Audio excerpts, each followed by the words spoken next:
Have you ever looked upon a night sky and wondered if there was anything out there in the voidness of space? If there are any life forms superior to ourselves, and really, are we the best in the galaxy?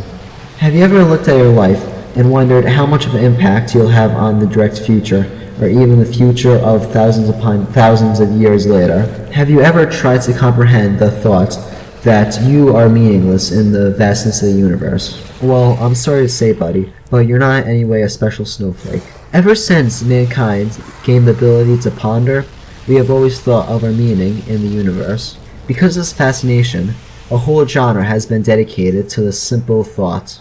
This, my friends, is cosmic horror. And in this video, we'll be going over what cosmic horror is and why it works.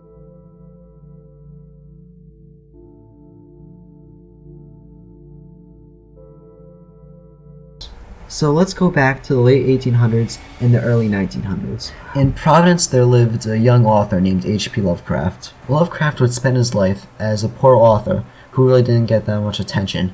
But years after he died, people started to find out about his brilliance, and that's when cosmic horror became what it is today.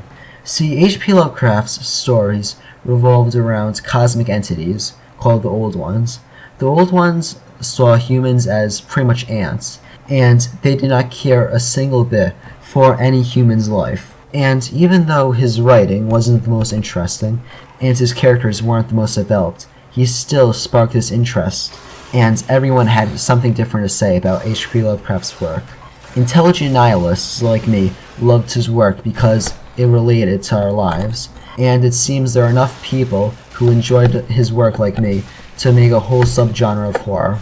So Western civilization has been influenced by H.P. Lovecraft's work a shit ton, but not until the late 80s did the eastern side of the world start to be influenced. Because of Junji Ito's wonderful manga series, Uzumaki, the Japanese audience was introduced to this cosmic horror, and you could definitely see its influence everywhere in Japanese culture, from Silent Hill to Dark Souls. So now that my brief history of cosmic horror is done, let's go into what makes cosmic horror such a great subgenre and what defines cosmic horror.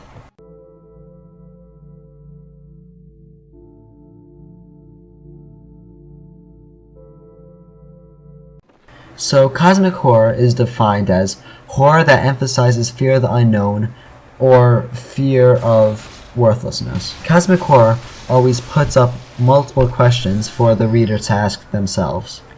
These include, does my life have any meaning?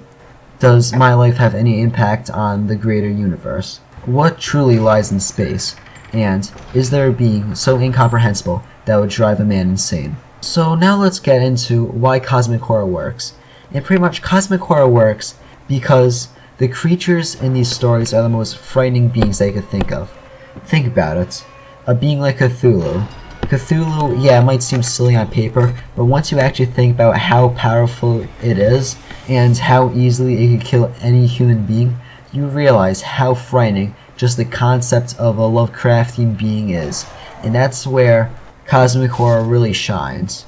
It makes you think. No genre has made me think as much as cosmic horror. It is a genre for intelligent people, and I'm sorry to say, but if you're a dumbass, you're probably not going to like cosmic horror. So go back to the shitty summer horror flicks, because cosmic horror is all about asking yourself questions. It's not really about the stories themselves, but it's what it makes you ponder after all of this. Also, cosmic horror isn't for the religious, because cosmic horror usually shits on religion. For instance, just take H.P. Lovecraft's Old Ones. H.P. Lovecraft admitted that these all-powerful Old Ones are a satire on religious gods, because think about it, if God existed, why would he have to care about you? The universe is just such a vast place, and I guarantee there are beings much more intelligent than our shitty-ass race. So, yeah, that was the video. So I know it was a decently brief video, but I didn't want to go too in depth with the cosmic horror genre, because I want people to try it out for themselves, and for all those cosmic horror veterans like myself out there, pretty much get the gist of it. But for all those newbies, and even for the veterans, I want to give you some recommendations on my personal favorite cosmic horror stories. I know they might be a little bit stereotypical, but I think they're really the best in the genre. So first off, we have anything by H.P. Lovecraft, because H.P. Lovecraft is just an amazing ass author, and more people need to check him out. He's a really good ass author, and most of his work's cosmic horror. Next we have Uzumaki by Junji Ito, and pretty much this is a manga series, so if you're not into the manga scene, I can understand, but deep down it's a very excellent story, and I think everyone should experience it, especially if you enjoy the surreal side of cosmic horror. Next we have Blood-Borne, and Blood-Borne is pretty much H.P. Lovecraft the video game. That shit is lit. You need to try that shit out. And I know it's highly debatable to ask, is this really cosmic horror? But it's my video, so I want to put Silent Hill as recommendation. It's technically not really cosmic horror, but still in that same sort of thought-provoking side of horror. So make sure you check that shit out. So pretty much, I'd really appreciate it if you liked, commented, and subscribed. And pretty much, just stay enlightened and make sure you just keep on reading and keep on thinking. Because once you stop thinking, people can control your ass. And that's something you don't want to do. So yeah, pretty much stay enlightened and keep on thinking. Read some cosmic horror, and then, I don't know, take a fucking nap. I don't really care at that point. I'm North Provolone, and I'll see you in Ismail.